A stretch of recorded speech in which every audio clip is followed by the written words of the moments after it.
Hello, welcome to our weekly witnessing tip. I'm Gina. And I'm Mark.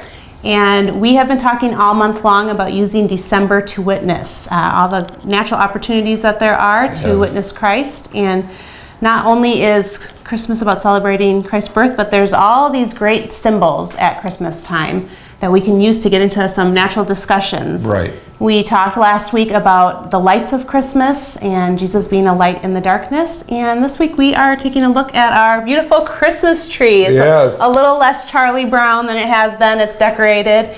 And how does the Christmas tree tie into witnessing? Right. The Christmas tree is just one of the most common symbols of Christmas, but also one of the most effective to witness. It's an evergreen tree, and thus it stands for life, and not just life here on earth, but eternal life. And so that's why it was originally picked to celebrate what Christ has brought us at Christmas, eternal life.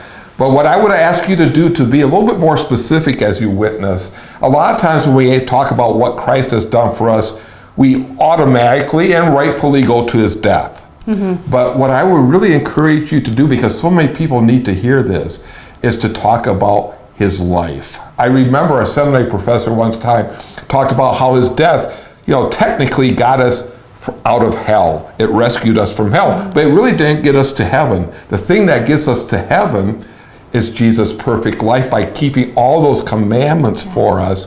That's why we can now have eternal life. And Christmas is just a wonderful time to emphasize that, because we're talking about Christ coming down to earth. So how could you get into that conversation? Yeah, that's a great question. That's always one of the hardest things, is how do you start the conversation? The way I have done it, and done quite effectively, is just talking to people about Jesus coming. And then I ask a question, something like this. I said, if Jesus' mission was to die for us, why didn't he come down to earth 1 week and then die and go up to heaven the next week? Why did he have to live for 33 years here on the earth? And most of the time people are kind of scratching their heads and say, I don't know. Yeah, why did he? Why did he? And then we can say, well, because his mission was not just to die for us, but to live for us. And then to talk about how we needed him to keep all the commandments perfectly for us. And that is what gives us eternal life, the tree.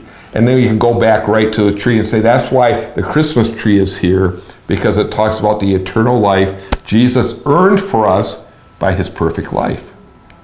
That's wonderful, and gives a whole new meaning to the Christmas tree if you didn't know why it's a symbol of Christmas. So thank you for sharing that great tip. Next week we'll be back with another symbol of Christmas. Keep looking for those opportunities to use December to witness. Right. I just want to encourage you that this is one of the easiest months really to witness, because there's so many opportunities around us. Just look for those opportunities and make use of them. Have a great week. Bye.